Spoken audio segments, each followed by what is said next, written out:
right, welcome back, everybody. Hopefully, everything is better, and that whatever technical difficulties we had previously will have been cleared up. And how do I sound to you, brother?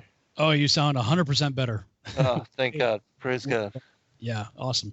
Okay, wonderful. Well, good. I wanted to share something with you about, since we're talking about day two, and I think it's a critical topic that we should spend some time on with regard to the firmament, because it is an important piece of the puzzle when it comes to biblical cosmology. And as we were speaking about previously, when you really open yourself to the possibility of what the text is describing as this solid structure, and that the firmament was placed, um, fixed to the circle of the earth that was inscribed upon the waters of the deep, um, that there are other passages also that speak of it coming down and being fastened to the earth, as we see being implied in Amos 9:6, talking about how the vaulted dome of the earth is fixed to the heavens, and that it breaches that gap between the heavens and the earth. But anyways, there's a passage here in what's called the Perk de Rabbi Eleazar that speaks about this second day creation of the firmament, and it says, "The hooks of the heavens are fixed in the waters of the ocean. The waters of the ocean are situated between the ends of the heavens and the ends of the earth. The ends of the heavens are spread out over the waters of the ocean, as it is said, who layeth the beams of his chambers in the waters. The dome or inside shape of the heavens ascends upwards like a tub, that is to say, like a tent, which is spread out with its extremities fixed downwards, and its dome stretching upwards so that people can sit beneath it, and their feet stand on the earth, whilst all of them are inside the tent. In likewise are the heavens, their extremities are fixed downwards, and their dome stretches upwards, and all creatures dwell beneath them, as in a tent, as it is said, and he spreadeth them out as a tent to dwell in," which, you and I are familiar with the Isaiah 40:22 passage, because he that sitteth upon the circle of the earth, again, in my opinion, that's speaking about the raqiya, the firmament, because now, having studied this information, I know without a doubt that the Most High God is seated upon the vaulted dome of the earth, and what John describes as a sea of glass like unto crystal. All of these things make a lot more sense when you examine them with this idea again of the firmament being this solid structure placed upon and fitted to the circle of the earth. And so what did you think about this passage? I thought it was quite interesting. Yeah, man, I was biting my tongue not to interrupt you, but wow, man. Who was that? What was that reference? It's from a book called The Perk, which I believe it means book, Pirke, de Rabbi, de Rabbi, Rabbi Eleazar. It's a book of commentary, much like the Chronicles of Jeremiah, which is one of the texts that I included when I did the parallel study on the first 4 days of the creation week. I took all of the references to the creation from the Book of Jubilees, Jasher, even the Chronicles of Jeremiah, the Book of the Secrets of Enoch, just different texts, and put them together with the King James, the Targum, and provided all of what they said to give people a better understanding of the creation week. And This is one that I studied after, but it is also a book of ancient commentary, and it dates, very back in ancient traditions. And, I found especially this quote uh, intriguing, especially since it speaks about the dome. Oh yeah, I mean, talk about point blank. I mean, Right. That is an incredible text. Mm-hmm. That's really, really cool. This is something else, is kind of a pet peeve of mine, is these people who want to say that it's poetic language. Right. I'm like, look, roses are red, violets are blue. You just heard poetry, yet it's still true. Okay, get it? Because it may have some, and I would contest that it's not poetic language, but even if it was, it doesn't negate truth. Are you going to say that the Psalms are irrelevant? The Psalms aren't true because it's poetic language? Right. I mean, how far do we take this, right?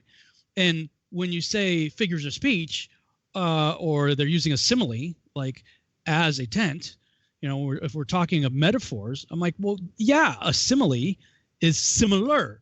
A metaphor should convey in the mind of the listener or the reader something at least remotely close to resembling whatever it is that you're trying to discuss. So when the author, Isaiah in this case, wrote that the heaven is like or as a tent, well, anybody who heard that thought of a structure set up over a flat surface. Right. Nobody thought of a spinning ball hurled around another ball at 666,000 miles per hour, or whatever, 67, whatever it is, 67, whatever the number is, around a sun that itself is going half a million miles through an hour through the galaxy, Right. Complete nonsense. And I started to say right before the break that, as I was just diving into all this stuff, and many people have heard me talk about this. There's numerous times where I'm throwing the towel. That's it. I'm done. Forget it. I can't go any further. This guy, Andy Hoy, contacts me out of the blue and sends me this pretty thick package in the mail, and it was like a 9x11 or 9x12 envelope, with a bunch of stuff in it. And, look, I'm busy. I get a lot of emails, something that comes in that's more than a page or, a card. Yes. It goes in the, okay, I'll get to it later pile, which I unfortunately almost never get to. So it ended up going in that pile. I'm like, oh, geez, this guy just sent me like, but it was a mutual friend, somebody that knew him and myself, that said, hey, Zen, did you get a package from a guy named Andy Hoy? I'm like, yeah, it doesn't sound familiar. And he kind of explained it to me a little bit more. I said, yeah, actually, I think I might have got something like that. He's like, dude, you need to go home, find it, read it. I'm like, okay. So I finally did. And when I opened it up and I see this 6-story high dome tent that Andy, who is a structural engineer, not a flat earther, at least not at the time. You'll have to ask him where he is now. But at the time when he did this thing, he was simply a Hebrew scholar who was an engineer who was in Israel. He was in Israel studying the tabernacle in the wilderness and studying biblical Hebrew.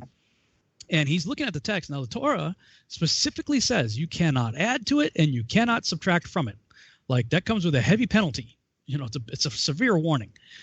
And so Andy's looking at the descriptions given for the tabernacle, and Bezalel, who's the guy with, I think the other guy was a Holiab or something like that. These guys were charged with making the thing. And so he's reading the descriptions, and then he goes to look at you can find these models in various places throughout Israel, whether in museums or in some cases actually physical structures set up in the wilderness for examples, for people to check out. He says, you always see this, long rectangular box with multiple layers of fabric laid on top of it, which actually makes no sense at all. Structurally, it's the least structurally sound thing you could build, a box like that.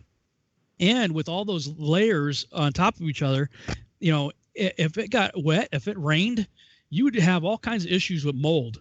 And the Torah is very specific about, getting the mold out, and he's like, and plus the rough edges of the square box itself that these things are on, if it's windy, I mean, it's just everything he was looking at is like, this is the most ridiculous structure ever, But then what caught his eye was he was seeing that, wait a minute, because it is not a structurally sound thing, people had to add extra poles and rope and tent pegs and, things outside of the itemized shopping list that God himself gave to Moses to give to Bezalel and his buddy.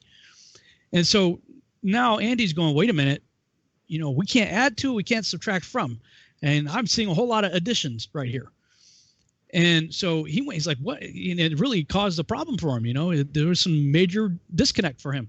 So he starts looking at the text again, and there's a lot of textual real estate given to the description of the curtains. And, he's looking at okay, so the curtains are clearly important because there's a lot of description here. And it says connect the curtains at the ends, but it doesn't specify which end. And these are long rectangular strips. So everybody assumes, keyword, assumes that you're connecting it at the long end. And when you do, you basically end up with a rectangular box. It's about the only thing that works. But the text doesn't demand that you connect it that way. It just says connect them at the end. So he's like, well, what if I connect them at the short ends? And when he did that, he ended up with a big circle as an outline, like a big circus tent, like a huge, dome-shaped circus tent. And now there's no more fabric overlaid on top of each other in a ridiculous fashion. It's fabric's all being used to cover this huge dome thing. And when you think of the creator of the cosmos creating something that's going to represent his house, so to speak, here on Earth with his people, right? That rectangular box is simply not that impressive. And I'm going to here on YouTube, and I'm going to put up a screen share here. Everybody listening on the radio, you could go to project314.org. Project314.org is Andy's website. Right on the landing on the homepage there, you'll see the typical layout of this rectangular box, in the wilderness. And if you scroll down, he's got this heading, but what if? And then just using the Hebrew text, not adding or subtracting anything from it, simply connecting the things slightly different than what the typical, reconstruction of the tabernacle does, you end up with a 6-story high circular dome tent. And when he told me 6 stories high, at that time I had an office building where I had my seat office, and it had a parking garage that was 6 stories high. And so every day when I pulled into the parking garage, I'm looking at the height of that thing. And I did a bunch of tests up there, when I was looking into the moon and the eclipses and all kinds of stuff. I was regularly on that roof, and I looked down from the top of that roof. I'm going, that would have been an impressive sight. Right. To any of the, that thing would have been swallowed up and nobody would have seen it. When the Israelites were encamped around it, you'd see this sea of tents and maybe this little rectangular box peeking up over some of the top of the tents, depending on the angle you were looking at. But there would be no mistaking this thing. If this was in the center of the Hebrew camps, a 6-story high circular dome tent, somewhat translucent, looking like a glowing red eyeball in the middle of the desert, that would have been an impressive sight. Yeah, absolutely. And, again, I think that the Most High, having established the cosmology, that, Andy's work really, it added to what all of us were being led in discovery. Mm-hmm. Well, those of us like myself and yourself that opened ourselves to new possibility and really examined the text with open mind, and with trying to put away our indoctrination and our preconceived notions. And for a lot of people, that's the most difficult thing for them to do, is to overcome their own bias and their own indoctrination, and to really examine the text with new light and new possibility.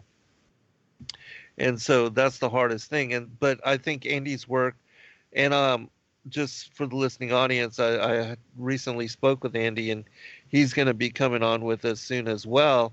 And he's since written a book about and shared beautiful illustrations and really well done. So people should definitely check out his book. And I believe he's got some posters and illustrations as well. But yeah, his work was another one of those confirming witnesses in my mind as to what God was leading many of us to new discovery and to new revelation upon.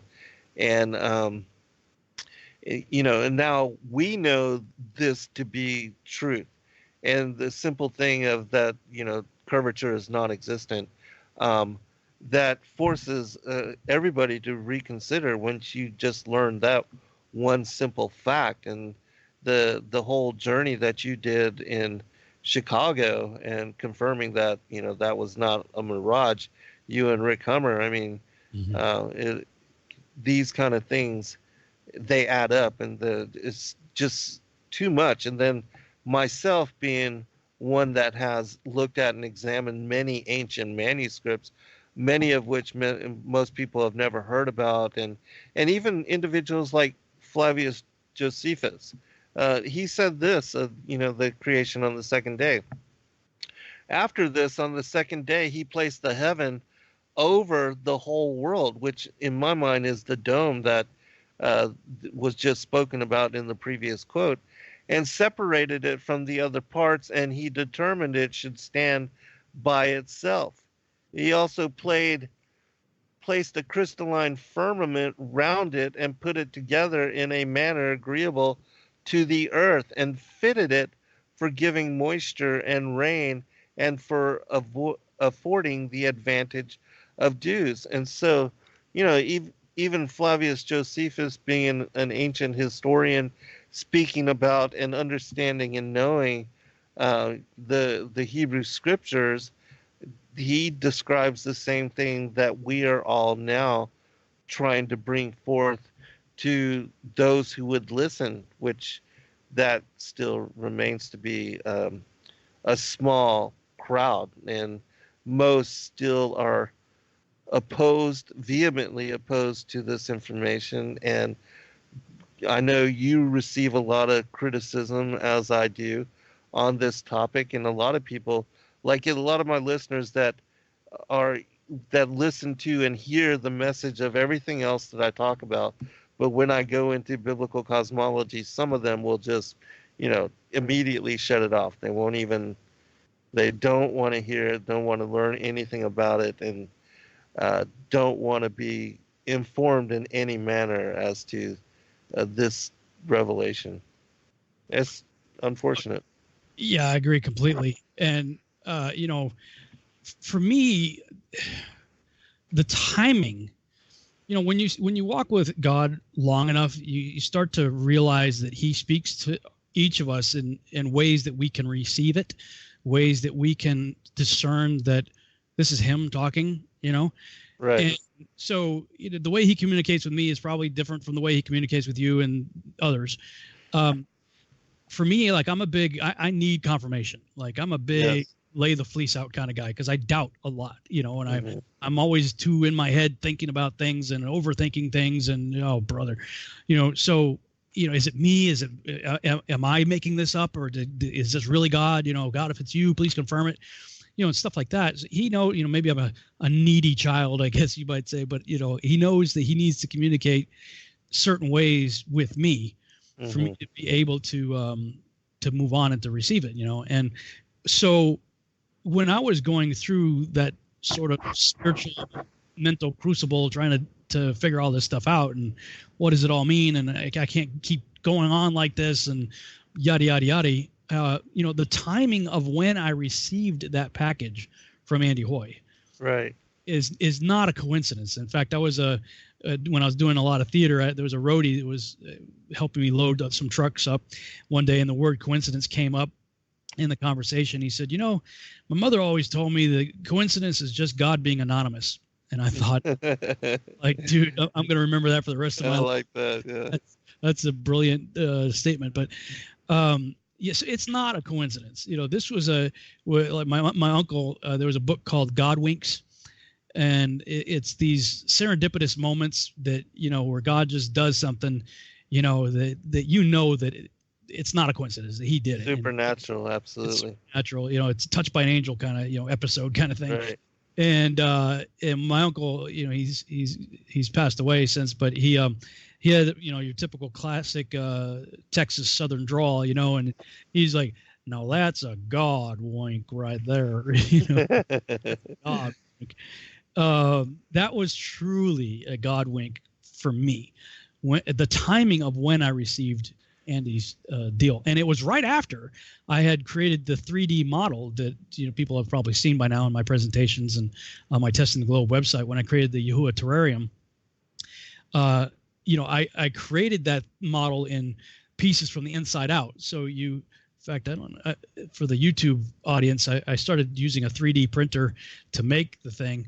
I've got this is a modular piece that has a base and has the circle of the earth that goes into the base, and then a dome that goes on top of it. I got cutouts in the base for the pillars, and then the dome goes on top of it, and then the footstool of the Lord then is covered with water inside a larger box structure. And if you've seen the picture that I've done out there, so I had literally just created the 3D rendering of this thing that I later printed with a 3D printer when I got the package from Andy that almost just so happened to look exactly like what I just created. Awesome. Yeah. And so that was part of what got Andy to contact me, because he had realized that one of the reasons is Project 314, that's pi, right? So he had realized that the dimensions had a relationship to pi. So he's like, oh cool, in his mind is this confirms the globe. So he starts going online to look for copyright free imagery of the globe that he could use in his materials. And so he starts doing some searches, and like any of us who starts doing that, you start seeing words like image, composite, CGI, stuff that's telling you what you're looking at. It's not real. It's not the real deal. And apparently, and I guess as I understand the story, in the Google search, my model was there as an image too. And he's like, what is that? He looks at it, and he starts reading what I'm saying about Yahuwah's footstool. And, first he's like, what is this? And then he's looking at what I did, and he looks over at what he did, and he's like, what? So, it's kind of a God wink for him too, the timing, right? When he was working on that project, and when I was, getting to where I was with my research on it, on all of this. So, he has since become a dear brother to me. He's a really good guy, a good friend, and an encourager, somebody who's called me on a number of times to give me a pep talk, help me along the way. But I think he's got a powerful revelation. And look, he's getting hit all over the place too, because there is that mindset that no, the tabernacle in the wilderness is the rectangular box. That's so but I mean, as a structural engineer, as a biblical Hebrew scholar, he's got a rock solid case. And I would just say to people who may be listening to this or watching us on YouTube right now, spend some time on this website, go to project314.org. And I'm trying to think of what page it was. Yeah, he's got a whole bunch of stuff on pi. Oh yeah. Okay. There's a tab called design, and then a drop down menu, and the drop down under design is outside the box. And read his thought process there as he's going through it and as he's putting a thing together. And when I just started looking at him, I'm like, man, this guy makes a lot of sense. Now does that mean Solomon's temple was also a big dome? He hasn't said yes or no, not that I'm aware of. I think he's trying to build a case maybe at the moment for what he's before he comes out on it, what he really thinks. But I wouldn't be surprised, because we always read that after the Babylonian captivity, when they came back into the land, Ezra, Nehemiah, and those guys, they want to rebuild the temple, right? And they did. They built the second temple, but when everybody saw it, they wept, because it wasn't the grandeur of the first temple. Yes. Now we read that and we think, oh, it just wasn't as fancy. Solomon had more gold and flair to it. Well, maybe that's true, or maybe it was an entirely different structure. I don't know. I mean, this gets people like Rico Cortez all riled up, because the temple is like that's his wheelhouse. That's his. Oh, really? He's a temple guy. That's like his entire ministry. So he is very offended by Andy's model. Oh, is he? Oh, my goodness. I don't know that he's been hostile about it. Yeah. He definitely doesn't agree with it. That much is for sure. Well, just really quickly before we go to break, it's my opinion that, the second temple could no way relate or resemble the first, because Solomon utilized demons and fallen angels and having control. there was not even an iron tool used in the construction of that temple. But he had supernatural forces building and working on, like if you read the Testament of Solomon. And so, the building by men and hands and tools could in no way equal the grandeur of the first temple. So, and so just my opinion on that. But yeah, we'll be right back, everyone, for a second hour. We do appreciate all of you taking the time to be with us and listen to us. We are going through the Genesis timeline and the narrative of the creation week. We'll be right back. My guest is Rob Skiba. Well, I was going through one of many difficult days back, in 2015, dealing with this whole research and the flack and people going psycho on me every day and losing support and just all the trouble that we were having at that time. And so Rick was trying to encourage me, and I'm like, dude, I just got to go, man. I'm out of here. Save it. Bye.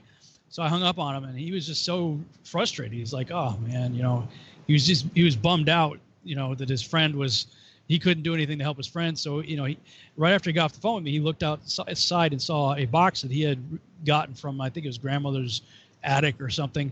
And the reason he had pulled that box down is because he knew there were some action figures in it that he was going to give to his daughter to play with.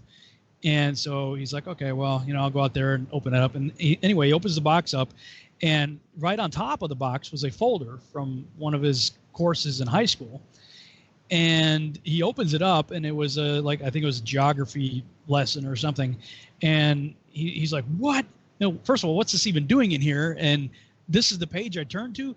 And so he gets the phone out just to tell me of the serendipity of that he was like, dude, he was sending me a message like, dude, we just got off the phone. I just said the first thing I see here, and the first question on the page that he turned to said, what were early ideas of the shape of the earth? And so he had just read it to himself, got his phone out to retell the story to me about what had just happened with him. And he gets to the page, and when he says, look at this, he's like, and it says, what was early thoughts on the shape of the earth or whatever. And he had written in his pen or pencil or whatever, it was flat. And the moment he said that, there was a loud clap of thunder and lightning, and it was a clear day, as I understand it. And it freaked him out, and his daughter was actually sitting right next to him, and she's like, lightning, and you can even hear her, on the phone. And so, for him, because he had been praying too, he's like, he was new to all this. I had just introduced him to the topic, and he was like, what's the deal, Father? If this is real, show me. And so he took that as a sign that this was the God wink for him. And, I heard his story, and it was, certainly intriguing. But that happened to him. It didn't happen to me. I was going to have to go on a longer journey, unfortunately, Right.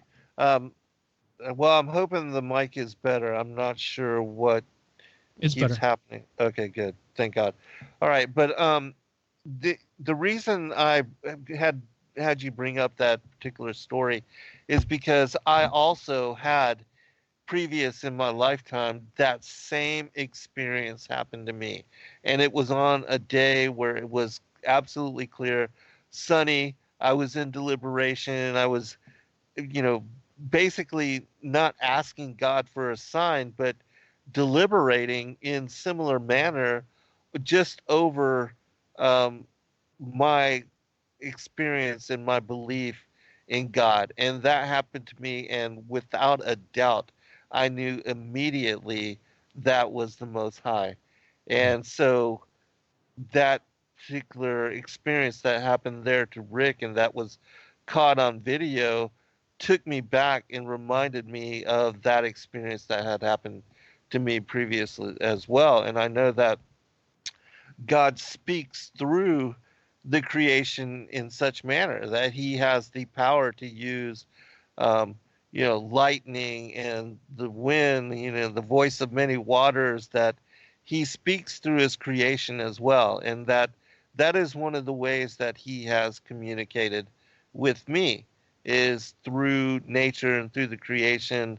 That particular experience was very deeply profound for me, as it was rattling for Rick and his daughter, and I think a lot of people that have watched and seen and how all that unfolded. I mean, in my opinion, it's undeniable that um, that there was something divine and supernatural to that whole occurrence, and for anybody that again has experienced that in similarity, I mean, without a doubt, sends chills up my spine. Well, that's the thing, man. Like, I never had any of these types of like multiple confirming witness type experiences when I was talking about the cosmos and trying to make the Bible fit the model that we've all been taught. Uh-huh.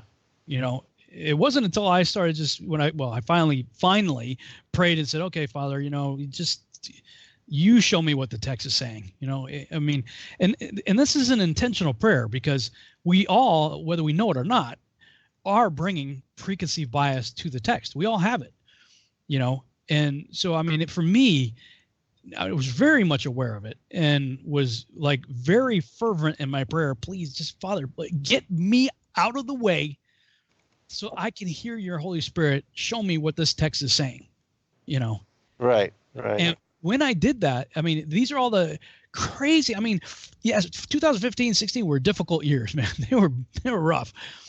But oh, no doubt.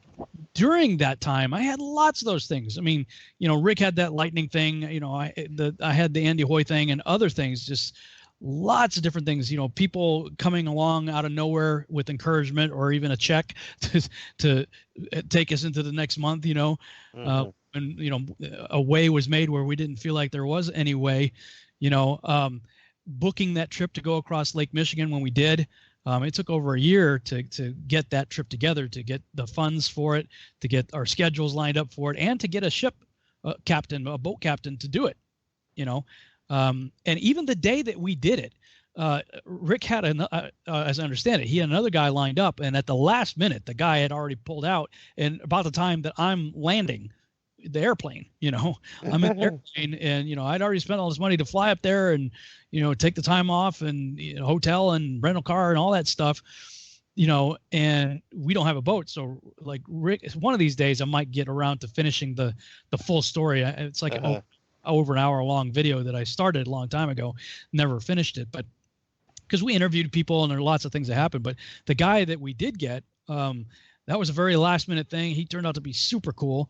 But the real thing was we pulled out of the dock like 47 miles away, looked out, even without the Nikon Coolpix P900, looked out across, and there's Chicago, like boom, right there. I didn't even need my camera to see it. And Tony, the boat captain, is like, man, this never happens. Like, I mean, we had a clear sight of the city from the moment we pulled out of the dock until we got to within 5 or 10 miles from it, and decided to turn around because he had to get back for other things. But and we had accomplished everything we needed to. So I mean, just lots of. I mean, I could take all night. That's going to take us off topic, but all night, just sharing these things. So this said, and while all that was happening, while I'm having all these God winks, I'm having these just crazy responses from people that, like, just sweet, loving, otherwise very laid back people were going bat crap crazy, insane, right? Like psychotically insane in front of me, just at the thought of me looking into this, and I'm like, whoa, what is happening? That's what led me to early on believe that, okay, there is a spiritual stronghold here that the enemy doesn't like being exposed, because it manifests like you wouldn't believe. And then there's other times where, I was just doing simple tests and coming up with, in my mind, profound revelation from these simple tests that anybody could do with like, $10 worth of arts and crafts from Walmart, that explain things on a flat plane just as easily, and with their science. You got the weatherman going to an optics professor to see if he was correct in saying that what you're seeing here is a mirage with the Chicago skyline. And the optics professor said, well, technically, no, it's more looming. And then they go to explain looming. And in the process of doing that, they say, the atmosphere is acting like a lens. Well, why is that? Because the atmosphere is full of moisture. And when you got zillions of convex balls of water that you make up the atmosphere, when you combine them together, what do you think you get? You get a huge convex lens, which is a magnifying glass. And so once I realized that, you get the magnifying sheet out, start doing some tests. I'm like, what? And then I go on Stellarium, which is spinning heliocentric globe-based software, trying to figure out how the 24-hour sun works in Antarctica, and inadvertently end up seeing how the sun and move over the sun and moon move over the flat Earth from their model. Right. And I'm like, well, how do they explain how the sun speeds up and slows down? This is spinning heliocentric globe-based software is showing the sun speeding up and slowing down at the exact time that it should speed up and slow down if it's moving over the circle of the Earth and contracting and expanding its circuit. I don't know how they explained it on the globe model, but it certainly made a lot of sense to me on the circle model. So I was like, okay, Father, this is amazing. And to one of your early points that you made just, I think, right before the break, you were talking about King Solomon's temple being built by Nephilim. Right. And that was a huge revelation for me also. I had come to the same conclusion a number of years ago, back in 2011. People go to BabylonRisingBlog.com as that website represents an entire year of blogging. That was just like 2011 was just brain dump every day. And if you scroll down the left-hand menu, you see a link called Concerned with Saturn. And the CERN is capped in the concern because it deals with the CERN Hadron Collider. Well, if you click on that page and you get about halfway, 3/4 of the way down, I show you in 1 Kings chapter 9, it says that there were still some people living in the land who were not Israelites, including Amorites, Hittites, Perizzites, Hivites, and Jebusites. These were descendants of the nations who the people of Israel had not completely destroyed. They were commanded to utterly destroy these people during the campaign of Joshua, and they failed to get them all, and even David failed to get them all. So this is the time of Solomon, and it says, so Solomon conscripted them for his labor force, and they serve as a labor force to this day. And what's more is that's in 1 Kings chapter 9. 1 Kings chapter 10 says that the money that was being brought in to support the construction, they yearly received 666 talents of gold. That's 1 Kings chapter 10, 14. I'm like, what? Here's this.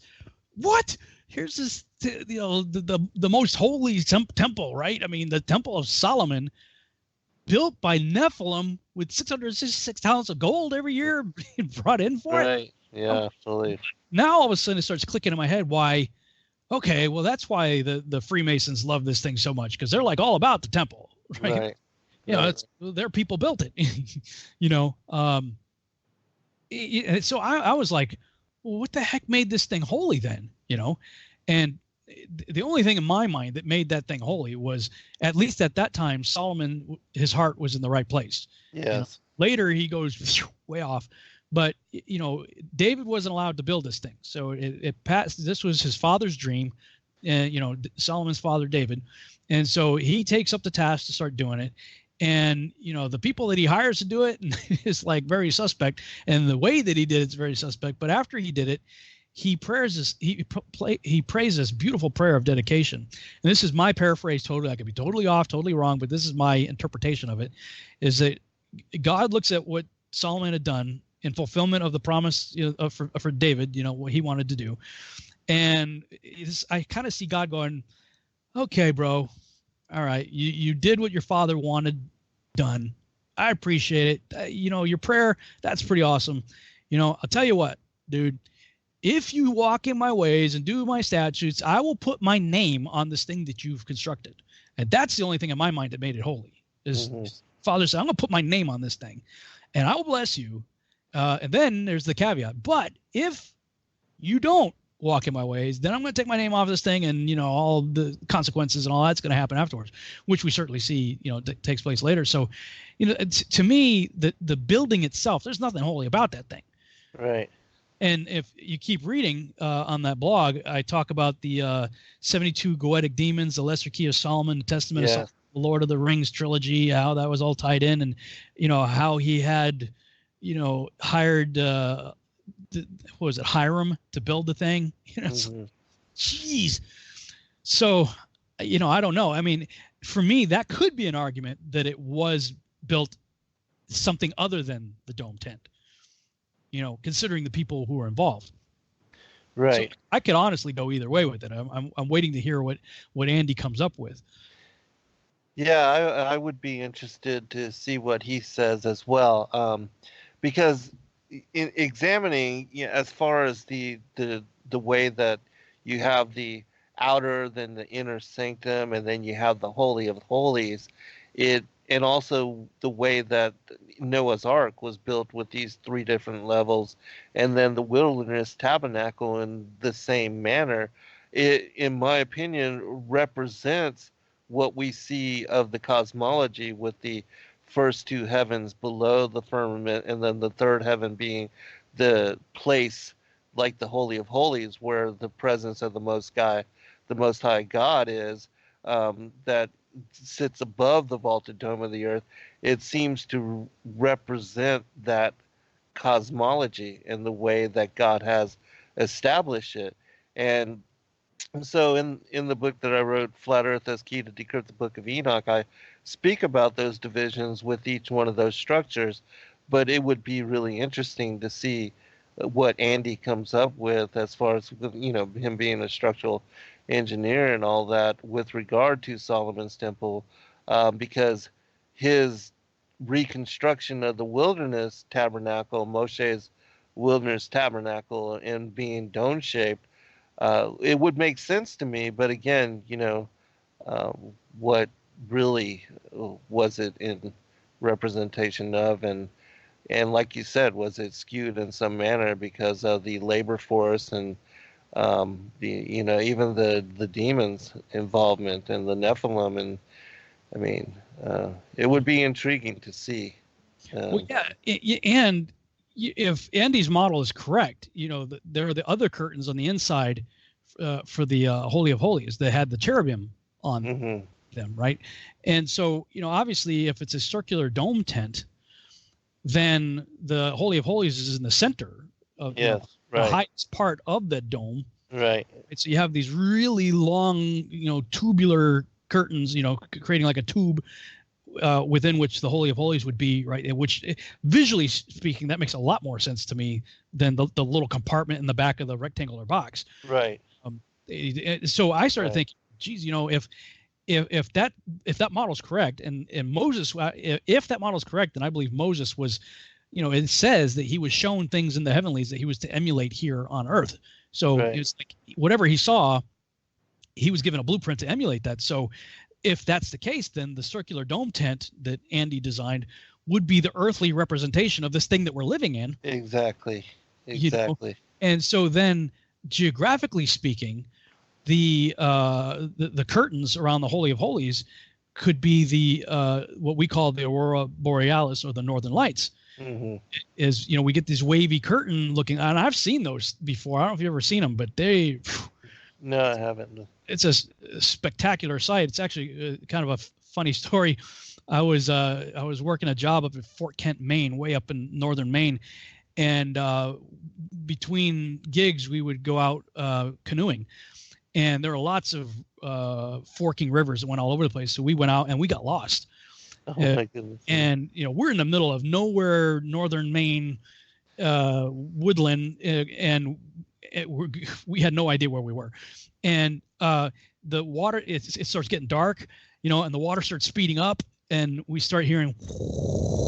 Oh no! And we're like, we're starting to speed up, and we're slamming into rocks and stuff, and like, this is not good. We don't know what's ahead, but and they're like caribou and bear and stuff on the land, so we're like, oh my goodness, middle of nowhere. So we end up seeing a lone street light in the distance, and we're like, head for the light. So we headed for the light, and it was like a boat ramp. And so we pulled all our boats up there. Now I was low man on the totem pole, right? So everybody else is like, okay, we're gonna go into town and see if we can get a ride back. You watch the gear, Skiba. I'm like, okay. So I'm sitting there by myself, and I had just seen a news report where I think it was Clinton had just signed a 7-year peace treaty with Israel, the Oslo Accords, I think it was, or something like that. And so, at that time I was a pre-tribber and all this stuff. I'm like, oh, this is it, 7-year peace treaty, right? So I was a pre-tribber, convinced that I just saw the signing of the 7-year peace treaty on the news like a couple of days ago. And I'm sitting there by myself in the dark, and I'm looking up at the sky, and it's like a zillion stars, right? And all of a sudden the sky rips open. It's like, it didn't make that sound, but in my head it did, Yeah. And all of a sudden these like green and blue and magenta, like neon color looking wavy things like Venetian blinds start going. And I had never seen that before. And I didn't think you could see the northern lights, that far south. I thought you had to be further north into Canada or whatever. So I'm seeing them. Now I'm thinking that's the sky ripping open, right? This is the rapture. I swear to you, this is true. That was like, this is it, and while I'm having this rapturous moment, the guys that got a ride, and the truck pulls in behind me, and I didn't hear it because of the river. And when the lights of the truck pulled in, it illuminated there was a fog that had settled about 2 feet over the river in front of me. And when the lights hit it, it was like a perfect layer of cloud. And I thought, oh, I've been pulled up. Like I started stepping out like I'm gonna step out on the cloud. I thought, I had this vision I was gonna go fly up like Superman, but maybe we ride up in a cloud. Okay, that's cool. Right? So like I'm totally in the moment. I'm stepping out on the cloud, right? Of course, hitting the water, And then I hear, Skiba, what the F and what the hell? What are you doing? Oh, nothing. Oh man, that's funny. It's one of these stories that sticks with you. But now I have that story in my head, and I remember it so vividly. And when I saw Andy's model and started thinking about the curtains like that, I'm going, wow. And then when you start talking about Mount Meru and the sides of the north, right, and all that stuff right there, I'm going, wow, Andy's model just makes so much sense. And I would encourage people to look into it. I do want to show something else here, though. How much time we have before we break? About 3 minutes. Minute 30. Yeah. Minute 30. Okay. Well, we have confirming witnesses. We've already showed you that raqiya from raka, beaten down metal strips. That the Hebrew word signifies solid. The Hebrew scholars took their Hebrew text, translated into Greek, got stereoma, which is even more adamant that we're talking about a solid structure. And then Jerome comes along later, and Latin comes up with firmamentum, from which we later get firmament. In every case, the word indicates something hard, solid structure. The word itself, the definitions of the words. But we have confirming witnesses to that in Job 37:18, and you can look in multiple translations. Yes. King Jimmy says, "Hast thou with him spread out the sky, which is strong as a molten looking glass?" Other ones say, spread out the skies hard as a cast metal mirror. Bronze mirror, cast mirror, bronze. Multiple translations talking about a hard structure, reflective hard structure. And then another confirming witness in Proverbs 8:28, where it says, "When he made firm the skies above." Yes. This thing is firm. It's a hard structure with multiple confirming witnesses. And you were the one that, when I did this, I think one of our first interviews, that pointed out Amos 9:6. And right. It's a good place to stop here before we go to break. But come back and talk about that, because I think Amos 9:6 is a huge deal and worth diving into. Yeah, absolutely. I agree. And yeah, we'll pick it up right there when we return. And Bill, I'll answer your question on the other side of break. We'll be right back, everyone, for final segment. All right, welcome back, everybody, for final segment. Bill asks in the chat room, is the Book of Enoch the sealed up book for this generation, or is there another book of prophecy? Well, definitely the Book of Enoch, as it makes mention of in the first chapter, was wrote for a remote and distant generation. And I do believe that we are that generation, and that we're seeing the unfoldment of the Joel 2 and Acts, where God promised to pour out his spirit upon all flesh. That I believe a lot of the collections and a lot of the ancient manuscripts, which have been lost and forbidden and forgotten, are coming to light again. And a lot of that has to do with the access that we have through the internet and people posting, and a lot of these ancient manuscripts, digitized copies being rendered and made of these collections, which have been protected in large part by certain groups and certain monasteries, certain peoples, that there's ongoing efforts worldwide from different individuals to digitize and make digitized copies of a lot of these ancient texts. And in doing so, they are coming to the forefront and being made available to the public in a way that has never, previously that we've had that kind of access. And so I do absolutely believe that, a lot of knowledge is coming to light.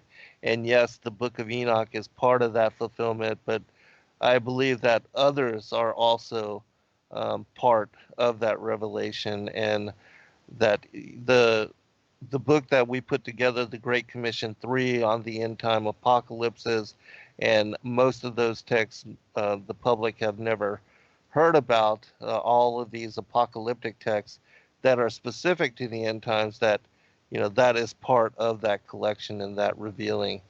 Rob, would you care to comment on that, and then we'll move into Amos 9:6? Well, yeah, I'm a big. That's why we're doing the show. This is a lead into the Book of Enoch. So I'm right. It's going to take us a long time to get there, I think. But after we get through Genesis 6, we'll jump into the Book of Enoch. But yeah, I mean, right off the bat, I mean, the first chapter, the first verse, the first chapter of the Book of Enoch says, "This is not for this generation, but for a future generation who will live in the day of tribulation." And the timing, it's been around for a while, but then we find, I think there was 6 copies of the Book of Enoch in Cave 4 alone of the Dead Sea Scrolls. I mean, this was a very popular text for that community. And, I think I was actually thinking about this earlier today as we're going through the Book of Enoch. One of the things I'd like to do while we're doing it is to make correlations to the canonized text from verses that we read in Enoch, because I started doing this a long time ago. Is as I was reading something in the Book of Enoch, I said, "Oh, that's this," or there's a parallel to that in this scripture right here from the canonized text, and just kind of go through that to show how clearly the authors of Scripture were very much aware of and heavily influenced by that book, and I think we'd be foolish to write it off, in my opinion. Yeah, I absolutely agree, especially when you consider that things like the biblical cosmology and the fact that Enoch spends 14 chapters in the book on the courses of the heavenly luminaries describing the motions of the sun, the moon, the stars, the wandering stars, and there's not one passage or verse attributed to the motion of the earth, because there is no motion to the earth, is confirmation of exactly what the Bible reveals. There's 5 passages which specifically declare that the earth is fixed and motionless and stationary. And so, yeah, these kind of things. And as I show in my book, that when you really apply what Enoch describes as these motions, as you also brought it forth in the Stellarium, that, I believe Enoch was shown exactly what you were led to revelation on, using Stellarium, that he saw that exact motion of the sun, speeding up and slowing down as it moves back and forth between the Tropic of Cancer and the Tropic of Capricorn, creating the seasons and the elongation of the day and the night, and then the shortening of them. I mean, that's exactly what Enoch describes with the motions of the sun and the moon through the 6 gates of heaven, as I share in Decryption within that book. So yeah, I do absolutely look forward to getting into that. And but we'll go into Amos 9:6 now, because I think this passage also shows and affirms why it is that we should study all accounts when examining a particular passage or a particular verse. Because for those that are, the King James only crowd, in looking at this particular passage in Amos 9:6, you miss the context of what is captured in other translations. And specifically, I'll read the verse in the King James that says, "It is he that buildeth his stories in the heaven, and hath founded his troop in the earth. He that calleth for the waters of the sea, and poureth them out upon the face of the earth. The Lord is his name." In the NASB, it translates it as this: "The one who builds his upper chambers in the heavens, and has founded his vaulted dome over the earth. He who calls for the waters of the sea, and pours them out on the face of the earth. The Lord is his name." Well, I spent an entire chapter on this particular verse in my 10th book, The Vaulted Dome, Firmament, the Vaulted Dome of the Earth. And this was a critical passage for me, because in examining and looking at, because you have to really tie it together in context to the verse that precedes it in order to really understand the fullness of why it is that I believe it should be translated vaulted dome over the earth rather than troop. And looking at those words and looking at the definitions for that word aguda, which is the one that is translated as vaulted dome, when you look at the independent definitions, the verses, the definitions are band, binding, cords, bands, thongs, metaphorical of slavery, a bunch of hyssop, a band of men, troops, and the vault of the heavens, the firmament, binding the earth to the heavens. And so, reconsidering that and really examining that, it's my opinion that that whole verse is describing again how it is that the heavens through the vaulted dome are bound to the earth, and that they form, what we see again, even in the structure of the wilderness tabernacle, what Andy brought forth as this dome-like structure, that it's showing the unit, that, they dwell under the tent. He sitteth upon the circle of the earth, that the heavens spread out as a curtain above, they form together a tent. And so it's like the foundation of the earth, the heavens spread out above it, they form this dome-like tent, and they make a unit. And so, again, understanding it in that manner,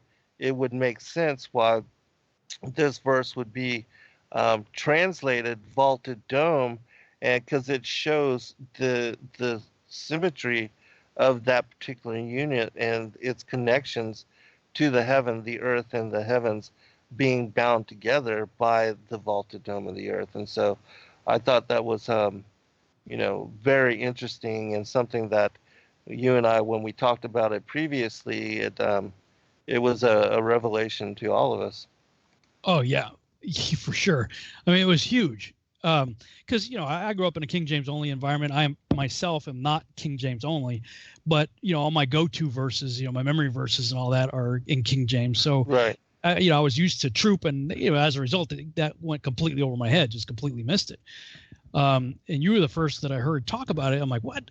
So I went and looked, and right now I have up on the screen for people who are watching this on YouTube, numerous English translations. You can go to BibleHub.com, Bible.cc, and just punch up Amos 9:6 and look at all the different English translations, and they're talking about that he's founded the heaven, the vault of heaven on the earth. He set the foundation of heaven on the earth.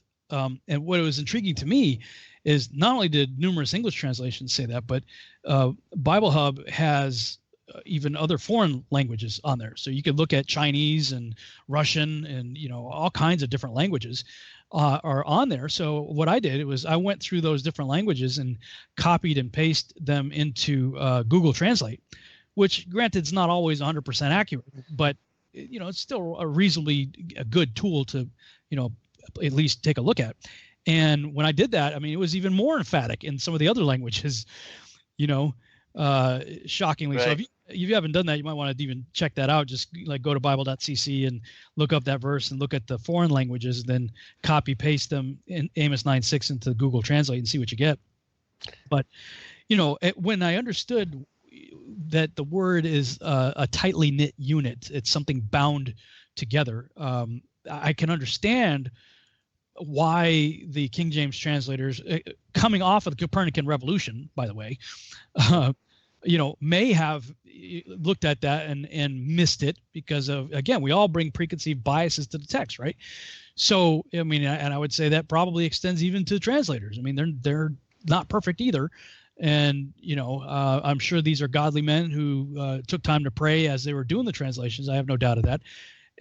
But when I looked at the word troop, I was in the Army and I was in C Troop, 1st of the 110th Air Cav. Well, what was it? It's a troop is a tightly knit unit of men, a band of brothers, as they say, right? So, I understand that it's talking about knitting together. But what I was missing is that, it's the context is here. He has built the upper chambers of heaven, and he's knit that to the earth. Right. He's bound it to the earth. And the other English translators, and again, the other foreign language translators, they got it. They understood it. And I was like, wow, that's just crazy right there. Because then it starts to make sense where it talks about, when it talks about the heavens shaking, the earth is shaking. When the earth is shaking, the heavens are shaking. Well, why? Because they're connected. Right. Yes, exactly. They're shaking. And then all of a sudden, I'll bring something else up here. Psalm 19. If you go to Psalm 19, this is a perfect correlation to what we're talking about, day 2 of creation, Genesis chapter 1. It says, the heavens declare the glory of God, and the firmament showeth his handiwork. The firmament shows his handiwork. So when you just write the firmament off and say that it's just an expanse of air, gas, and the vacuum of space, you are the very thing that declares the handiwork of God, you are nullifying. Right. You are turning it into nothing. This thing declares his glory and shows his handiwork. If you're just going to say it's nothing, it's air, gas, and the vacuum of space. Now, the counter argument with that would be, well, no, have you ever looked up in the sky? Look at the grandeur of the universe and the galaxies and the stars and all that, yeah, but it's the firmament that we're talking about here. So what you are imagining doesn't work, and that thing's connected to the earth. It's a physical hard structure. By confirming witnesses and by definitions of the words themselves, it is a firm hard structure. And Amos just told you that firm hard structure is connected to the earth. And then David comes along here and said, well, actually David probably precedes Amos, but anyway, all of the biblical authors are writing in the context of what has come before. So they don't contradict each other. They build upon what the other person said. Isaiah is one of the last guys, if not the last guy, to write about the cosmology. So anything that he's talking about, spread out the heavens like a tent and circle of the earth, he's writing in the context of what Solomon knew, what David knew, what Job knew, what Moses knew, what Amos knew, all these people. So day unto day, verse 2, Psalm 19, verse 2, day unto day uttereth speech, and night unto night showeth knowledge. There is no speech nor language where their voice is not heard. Their line is gone out through all the earth, and their words to the end of the world. In them hath he set a tabernacle, an enclosed structure for the sun. He set a tabernacle, an enclosed structure for the sun. Again, another metaphor here, which is as, simile, a bridegroom coming out of his chamber, rejoicing as a strong man to run a race. So the sun's moving, not the earth. The sun, his going forth is from the end of heaven, and his circuit unto the ends of it. And there is nothing hid from the heat thereof. Question to those of you who don't believe what we're talking about here, how does this verse work? For you that believe in the Copernican model and the spinning heliocentric globular earth model, how does that work for you? It doesn't. There's no way you can make that work. Right. You'd have to put on one heck of a tap dancing mental gymnastic yoga trick to make that work. It's just not going to happen. And, when it says that the circuit is from one end of the heaven to the other, well, the heaven's connected to the earth. Yes. With a dome, if it's a dome, then it presumably gets shallower as you get closer to the edges. Right. So if the sun's moving out on its outer circuit, it literally is going to the ends of the heaven, and working its way back on a circuit, running a race. How can you make that fit if the sun is just in the a wing of the Milky Way galaxy in the backwater section of the universe. How is the sun going from one end of heaven to the other? Right, How exactly. does that work? It can't work. Right, and then again, when we get to it on day 4, the sun wasn't even established and created or placed into the tabernacle, the firmament, until the 4th day of creation, and the earth. For all those that believe in the whole planetary accretion model, which they say that the sun came to being first and then spinning in orbit all of these dust globs that came to form planets, and that these planets are still in orbit around the sun, that model doesn't work because the earth was already here. And then the firmament fitted to the circle of the earth. That's where the sun and the luminaries and the moon were placed in tabernacle and hold their circuit, which is exactly what Enoch describes. Again, the motions are attributed to the moon, the sun, the luminaries, the wandering stars, and not to the earth. And you can't explain those things. Even like the story of the sun and the moon being stopped in Joshua's long day. Right. I mean, how do you get around that? And then the sun going back 10 degrees in Yeah. Isaiah, Yeah. you know, it's not the earth that is being moved in order to shift the sun. It's the sun. And it clearly in the scriptures, it tells us even the word shamash, which is, the word that in the Hebrew that comes for the sun, it describes rapidly moving. It's one of the definitions for it. And so it shows that even the word for it describes its motion. And so these are things that, because there are people even in the chat room now, they believe anything to do with, flat earth or biblical cosmology is just ludicrous, but you can't explain all of these things that we've just brought forth without examining with open mind those considerations. And it only makes sense when you understand it in the manner that we, hesitantly, very hesitantly, and unwillingly were brought to acceptance upon. Yeah, absolutely. And we have another confirming witness in the Book of Enoch, chapter 89, where there's a vision given of the coming flood. Yes. And it says, beginning of verse 2, and again I raised mine eyes toward heaven and saw a lofty roof with 7 water torrents thereon, and those torrents flowed with much water into an enclosure.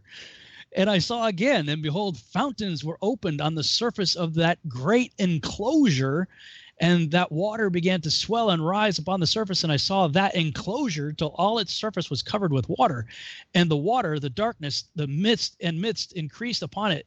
And as I looked at the height of that water had risen above the height of that enclosure and was streaming over that enclosure, and it stood upon the earth. And all the cattle of that enclosure were gathered together until I saw how they sank and were swallowed up and perished in that water. I mean, you want to talk about a slam. When I read this, I was like, what? Enoch is a slam dunk. Right. For Absolutely. The circular enclosed world biblical cosmology, model. I mean, how can you look at that and not see, and I would parallel that with Genesis chapter 7. It says, and the windows of heaven were opened. Right. Well, windows are something set in solid structures. Yes, exactly. So how in the world do you, I've got a picture up on the screen right now, which one makes more sense, right? The spinning ball, where's the windows? Where's the enclosure, right? That these texts are talking about. I mean, it doesn't work. Right. I'll read that verse that I read, just a portion of it earlier from the Perk de Rabbi Eleazar, where it says, the dome or inside shape of the heavens ascends upwards like a tub. That is to say, like a tent, which is spread out with its extremities fixed downwards, and its dome stretching upwards so that people can sit beneath it and their feet stand on the earth. whilst all of them are inside the tent. And likewise are the heavens. Their extremities are fixed downwards, and their dome stretches upwards, and all creatures dwell beneath them as in a tent, as it is said, and he spreadeth them out as a tent to dwell in. And so, I mean, yeah, when you find these examples, even Flavius Josephus, all of what we talked about, with regards to the second day of creation, the raqiya, the firmament, stereoma. I mean, again, you cannot deny these things. And then once we get to day 4, the luminaries being established and given circuit and established in the tabernacle of the firmament, it's, in my opinion, undeniable. Absolutely, and I know we're going to run out of time pretty quick here, so I'm going to sum up, my take on it with the PowerPoint slide from my presentation, where for me the firmament is truly the key to this whole thing. If you want to figure out what creation is all about, you got to do an in-depth study of the firmament. It's what seals the deal in more ways than one, pardon the pun, right? Unquestioned, the thing is hard, Job 37:18, firm, Proverbs 8:28, supporting the waters above, Genesis 1:6-8, and Psalm 148:4. It's attached to the earth, Amos 9:6, within which Yahuwah placed the sun, moon, and stars, Genesis 1:14-19, and Psalm 19:1-6, and upon which his throne sits, Ezekiel 1:26, Isaiah 66:1. Clearly, this is a very important issue to Yahuwah, Psalm 19:1. The only model that accommodates every aspect of the firmament is the circular enclosed world model. The only way around this is to grossly misrepresent the scriptures, yanking the true meaning of the words used out of context and fantasizing about definitions for those words, which are not even remotely supported by the text or the historical context in which the scriptures were written. The firmament, man, guys, if you want to understand cosmology, you got to spend some time looking at the firmament. If you're going to call yourself a Bible scholar, start there. Yes, and if you're going to really believe the Word of God, then take some time to look up the original context of the words that are found in these passages, and to get a conceptualization of what the ancient Hebrews believed themselves. And again, undeniable. And we were hesitant, unwilling for a very long time when first confronted and asked to do this research. And I know a lot of the people out there that are still unsure are as well. But very well said, brother. I think you summed it up in great manner. 2 minutes, so final comment? Yeah, I just it took an entire day for God to do the firmament. When I was thinking about life, as we get to the later days of creation, when he starts creating animals and birds and fish and eventually humans, he in some of these cases, he took entire days to make these life forms. And it doesn't take much research to look at the vast diversity of all life, whether we're talking plant life, birds, fish, land animals, even the diversity in people, right? Like there's tremendous detail in the creation of life, and some of those creations took an entire day. Well, put that into perspective. It took the entire day for God to create the firmament. Yes. Like, this is a serious deal. Right.